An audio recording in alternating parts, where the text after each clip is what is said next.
साथ हुआ बहुत भयानक हादसा। जब अनिरुद्ध अपनी बाइक से जा रहा होता है तो अचानक उसकी बाइक का जोरदार एक्सीडेंट हो जाता है और उसे सिर पर बहुत गहरी चोट आती है। लेकिन जब झनक घर पर अनिरुद्ध का इंतजार करती है और देखती है कि वह अभी तक वापस नहीं आया तो झनक को चिंता होने लगती है। झनक अनिरुद्ध को ढूंढने के लिए बाहर निकलती है और तभी उसकी नजर सड़क पर गिर चुके अनिरुद्ध पर पड़ती है।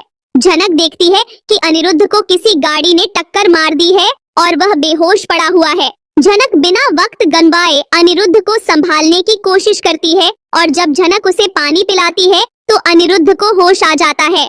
अनिरुद्ध होश में आते ही झनक को देखकर कमजोर आवाज में कहता है कि शायद अब मैं नहीं बच पाऊंगा। झनक, मैं तुम्हें बहुत तकलीफ देता रहा हूँ और मेरी सबसे बड़ी गलती थी अर्शी से शादी करना। मैं जानता हूँ कि मैंने तुम्हारे साथ बहुत गलत किया है, मुझे माफ कर दो। यह सुनकर झनक की आंखों में आंसू आ जाते हैं और वह कहती है, सर जी आपको कुछ नहीं होने दूंगी।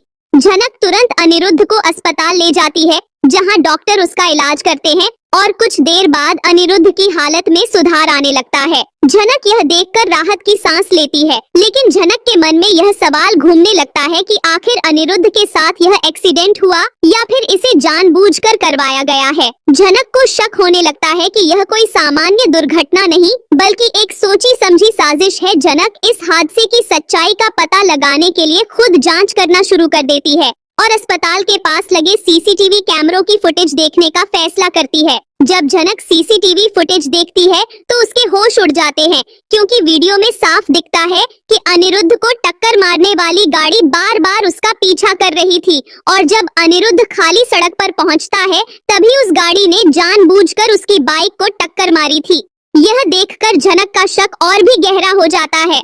अब झनक यह जानने के लिए निकल पड़ती है कि आखिर इस एक्सीडेंट के पीछे किसका हाथ हो सकता है। झनक जब इस बारे में गहराई से सोचती है तो उसे अर्शी का व्यवहार सबसे ज्यादा संदिग्ध लगता है, क्योंकि अर्शी पहले भी अनिरुद्ध को झनक से दूर करने के लिए कई साजिशें रच चुकी है और वह चाहती थी कि अनिरुद्ध सिर्फ उसी का रहे।